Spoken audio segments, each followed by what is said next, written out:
So with the Coil SumoSpring fitment, we have a guide on our website. You can print out this tool, and basically you're going to cut out all these little strips of paper, and these are going to be your tool to check the fitment in the coil to determine which part number. So what you want to do is you want to check, slide this in between 2 turns of the coil, and then till you find the one that fits the closest without being too large.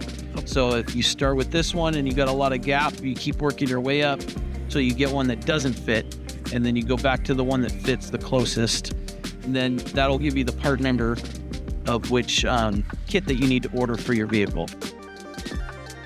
It's important to check these and confirm, because a lot of vehicles will have different coil springs depending on the model of the vehicle or the engine that's in the vehicle. And so just because you have the same year, make, model maybe as what you see in the video, there might still be differences. And so it's important to always confirm with our tool.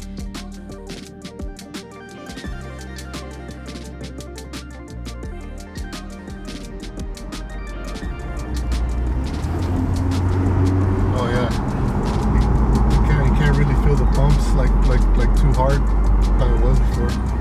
It was more smoother, more relaxed, like more comfortable, like when you go into the bump.